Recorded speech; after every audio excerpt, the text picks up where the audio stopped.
Ya le traigo más chisme. Acabo de ver el video, aquí está arriba, en el video de Digital Foundry.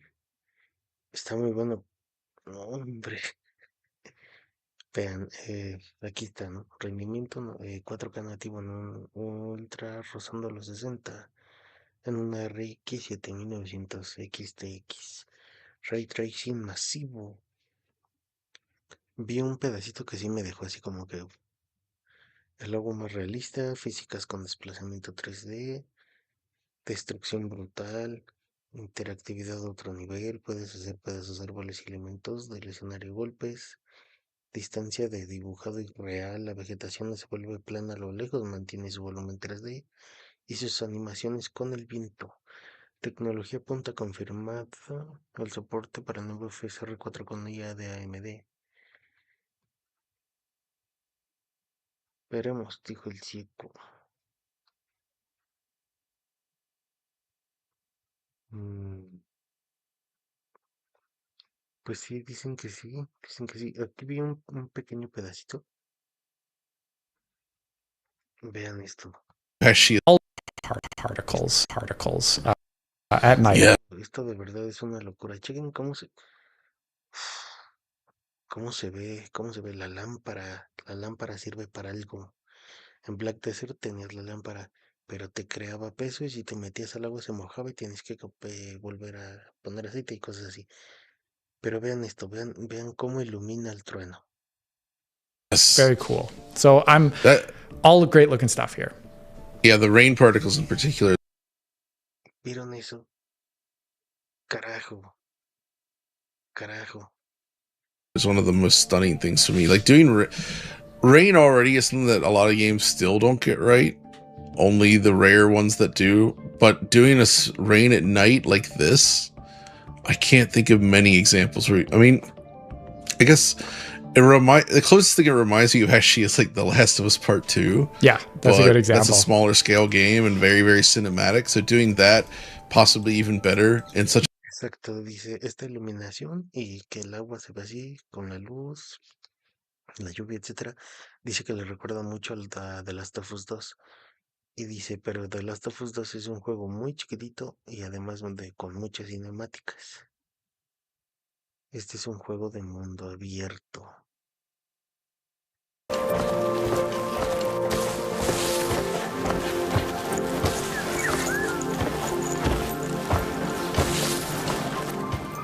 Crimson Desert, one of the most promising games on the horizon, a game we've had our eyes on for quite some time. It's pushing some very impressive tech. And recently, we had a chance to look at some cool stuff. Specifically, Alex had a chance to look at some cool stuff, and he shared some of it with me here today. And we wanted to do a little preview on this game because, my goodness, this is specifically, it's pushing some. Crimson Desert.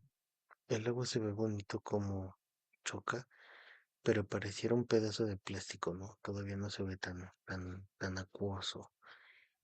Y el fuego también se ve que es fotograma, o sea que es una imagen repetitiva. El soldado que está aquí en la torre, esta chiquitita, hace los mismos movimientos. Y si se fijan en los muñequitos del comedor, igual repiten los mismos movimientos. One of the most promising games on the horizon, a game we've had our eyes on for quite some time. It's pushing some very impressive tech. And recently, we had a chance to look at some cool stuff. Specifically, Alex had a chance to look at some cool stuff, and he shared some of it with me here today. And we wanted to do a little preview. Es como si el fuego fuera una imagen que pegaron allí. O sea, no se ve vivo el fuego, es como una imagen. Y el agua, como les digo, parece un pedacito de tela de plástico que cae encima de una piedra. On this game, because my goodness, this is some beautiful stuff. So, Alex. Yeah, John, this is a very fantastic motion for you. And I'm excited to talk to you about it. Looking to get your hands on a free, eligible retail platform or hardware that would have been held in Amsterdam. That's right. Yeah, basically, I was invited to a preview event to do our own coverage and capture for this game that would have been held in Amsterdam, right about the time we're recording this right now. But As I talked about in DF Direct most recently, I do have a health issue with my back, so I'm trying not to move and do arduous adventures like that at the moment. I've made at that preview event. And they did it in a very special way. I basically asked them, hey, you know, when we go to a preview event, we don't just randomly do gameplay of games. We're big nerds, and we like to do like slow moving camera shots with the controller, like perfectly locked 60 FPS, basically looking at all the gameplay, not really, but more so the graphical techniques. And they answered the call, and they did a lot of really amazing footage for us to make this preview video in a style that DF would do. So thank you to the game. And they did it in a cool way where they gave us the exact specs and the system settings that the game is running at. The game was running at, for this preview video footage you're seeing on screen right now, it was running on a AMD Ryzen 9 7900X 3D 12-core processor, a Radeon RX 7900 XTX, so the last gen top-end GPU from AMD, 32 gigabytes of RAM, and we did it with VSync on and FSR native. So this is 4K footage running at native 4K, and the game has presets going from minimum all the way up to cinematic with like low, medium, high, ultra in between them. And this was running on ultra, and so it's not the highest settings you can run at, but it's still, you know, Okay, VSync on upscale resolution method. FSR. Settings are the concepts. Textura ultra, ray tracing encendido, ultra, ultra. A su máquina, pero pues ¿cuál traen? Tiene todo en ultra. 4K native on technically what is a last gen GPU, and it looks like this and it runs like this.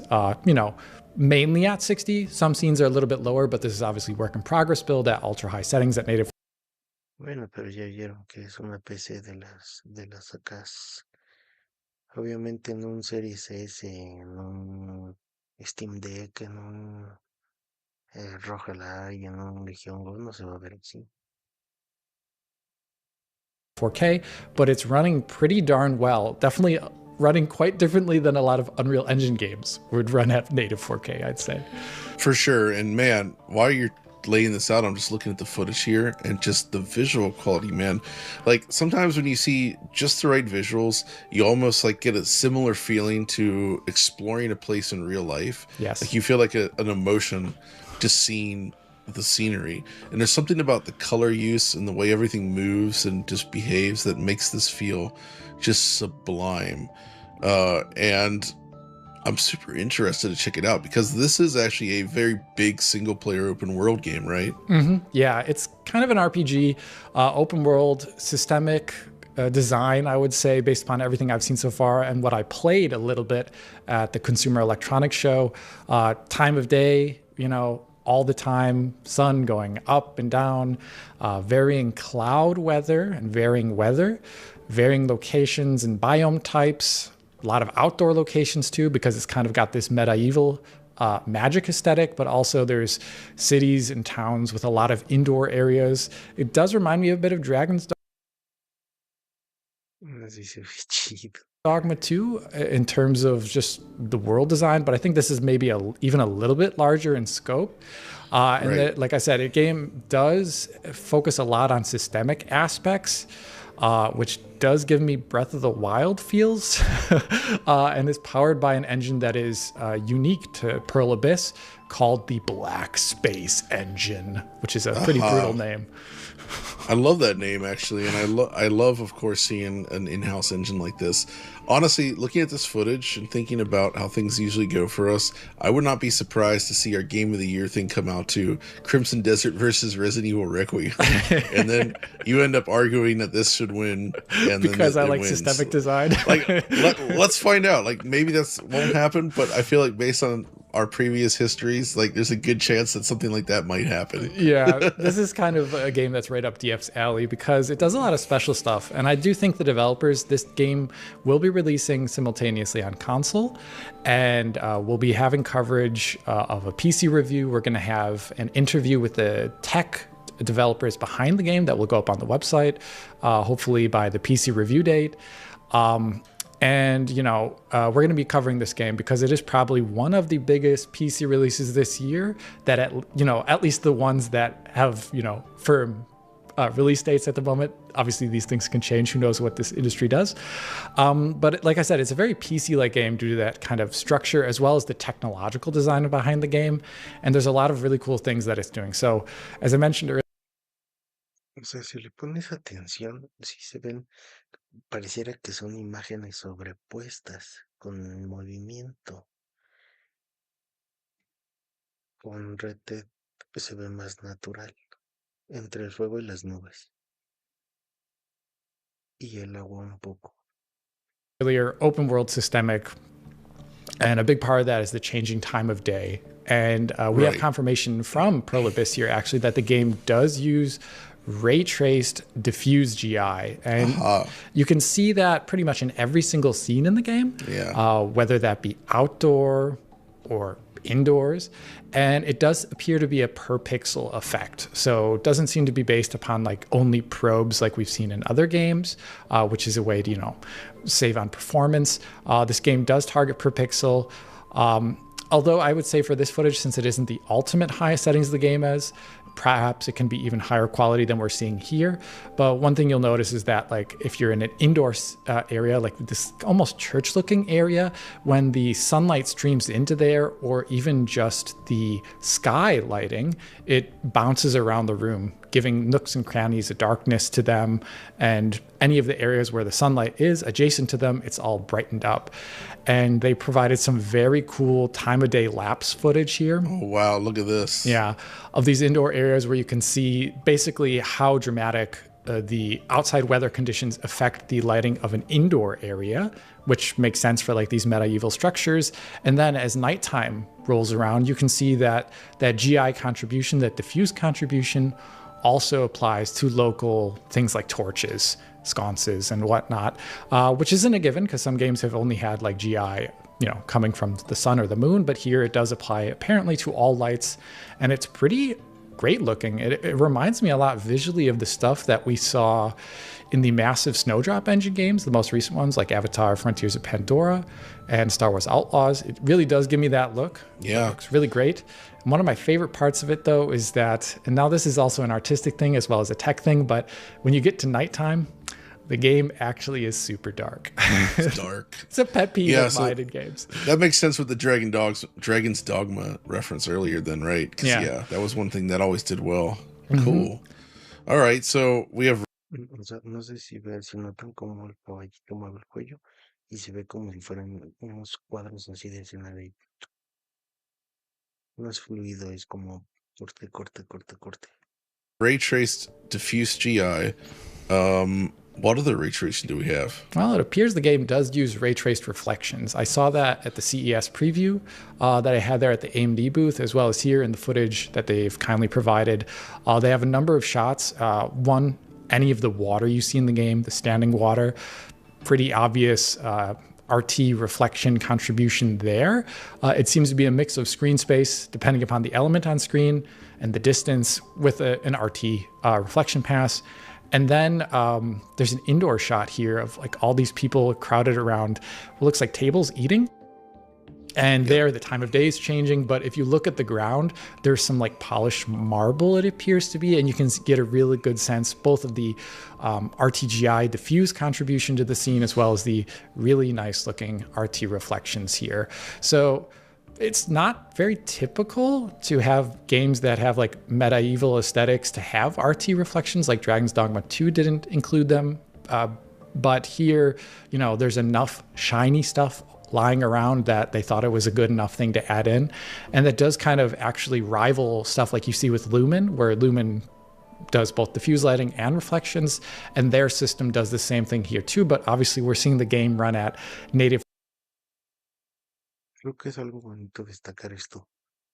El agua se comporta diferente en el lago donde estaban pescando que aquí en el mar es como más salvaje.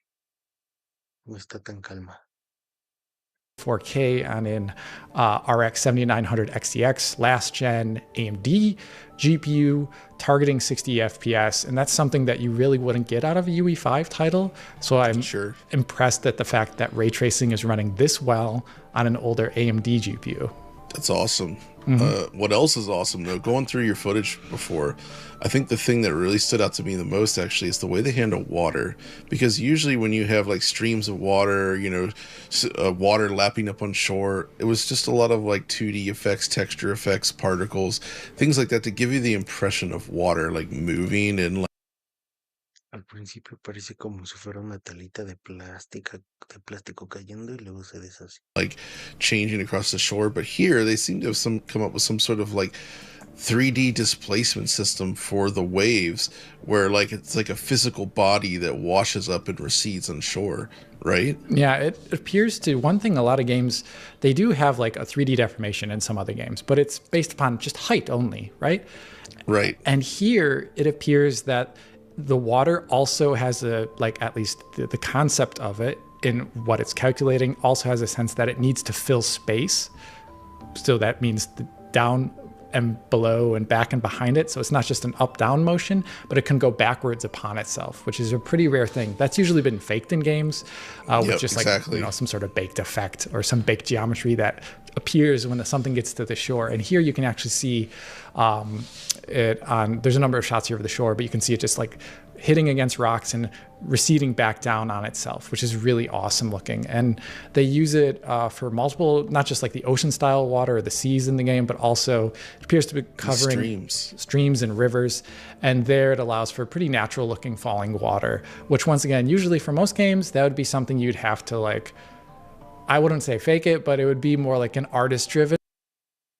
Si vieron cuando salpico abajo a la derecha, por donde está el no me gusta, se ve cómo están así los cortes de cuadro. Thing instead of just systemically being as a part of how the water functions without much interaction. That interaction also includes stuff from like your character or physicalized objects. And that's another thing that I kind of liked about this game. It's not fully present in the footage I've been provided here, but I saw it at the CES event, is that there's a lot of Incluso las plantas, o sea, se queda mucha estela y mucho repetitivo. Todavía no, o sea, y se ve bonito, pero siento que no alcanza el grado de detalle de Red Dead aún, pero para hacer su segundo juego, 10 de 10. destruction in the game, and you'll see the character here going into the water and smashing like, what do you call them? Tree stumps. Exactly. And the game's trees and vegetation is very destructible, which is pretty cool. And there's probably more destructible stuff that I haven't even seen yet. But when I play this game and this like PC ethos that it kind of exudes to me, is I always go back to the middle 2000s. And when I see games actually focusing on destruction again, instead of like, how good does the cinematic look? I get super excited because that's like the stuff that got me into gaming technology. Like the interactivity of worlds. So this game seems to have it in spades, and that's very exciting. Yeah, I mean, in real life, I also like to pick up giant tree trunks and smash them into the water into pieces. And now we can do it in game. It's great. Yeah. Pues claro, ¿a quién no? So another thing though in this footage is that there's a lot of long range shots I noticed, and I'm curious, did you get any information about the way they're handling like distant lots and such, because it's something that varies a lot per game and it's difficult to do right. Obviously that was a big focus of Nanite from Epic, but what about this one? What are they doing here? Well, I remember there were at CES, they specifically told us I believe they were using Speed Tree. Here it looks like they are really focusing on the fact that when there are trees in the mid to short distance, that they don't disappear at a distance or turn into some imposter, which looks very different in terms of how it is shaded or how it is lit and shadowed. So one thing you'll see is that at a distance, trees still look 3D and still appear. And the grass that is kind of going along the rolling countryside also still seems to appear really far in the distance. Yes, this is ultra settings, but Still not a typical thing to see in games, especially with the lighting and shadowing working well with it. I'm talking about you, Halo Infinite. You know, like it does really. Halo Infinite didn't like that. No, Halo Infinite didn't like that. It does a really good long range LOD here. And the one thing that I've recently that I picked up here is also the trees and grass animate pretty far into the distance. And recently in UE5 titles, we've seen as a kind of optimization, perhaps for virtual shadow maps reasons, that a lot of UE5 games have been like culling the animation for vegetation pretty close to the screen. We saw that in Borderlands as well as Silent Hill F. With one of the settings the game has when you go to performance mode. And so seeing a game that still has a lot of these interactions with the vegetation going far into the distance is impressive. And that includes, you know, other stuff that goes without saying. This footage is just shown all over the place, like the skies, the volumetric clouds, the volumetric lighting, the fact that particles are lit and shaded based upon local, you know, GI and lighting conditions. Like I really like that's the best thing, right? Yeah, the rain particles at night. Yes, very cool. So all great looking stuff here. Yeah, the rain particles in particular is one of the most stunning things for me. Like doing rain already is something that a lot of games still don't get right. Only the rare ones that do. But doing rain at night like this, I can't think of many examples where. I mean, I guess. The closest thing it reminds me of actually is like The Last of Us Part 2. Yeah, that's a good example. That's a smaller scale game and very, very cinematic. So doing that possibly even better in such a large scale game like this, that's pretty insane. Yeah, it's going to be spectacular when it comes out. And that's, you know, this is just a preview video. I'm going to try and do like a tech blowout review for this game when it comes out. We do have some information before release. AMD has already put out a statement saying that this game's going to support a number of the FSR Redstone features, including ray regeneration, machine learning, FG, frame generation, and FSR4 or FSR AI as they call it these days. And then I can only imagine that they're going to cover all the other, you know, vendor technologies, but we'll have to see until those things are announced. I think NVIDIA may post something about it if they already haven't posted something about it on their blog like they usually do regarding driver coverage. Intel, who knows? So there's a lot of great tech going in here. We're going to also try and get a PS5 review out there in time for release. You know, this is releasing at the same time as Death Stranding 2, but we're going to definitely have all our eyes on this title. Boom. Heck yeah. Man, this is good looking stuff. I had been looking at this over the years and sort of keeping an eye on it, but like now that it's almost here, like I'm like, okay, I'm actually really interested in checking this out, especially because it's coming from a different place than usual, a studio I wasn't really familiar with, and like doing something ambitious like this, there's always a chance that they come up with something just like shocking and new and really special. And everything here looks amazing, so I'm really, really excited to give it a shot. So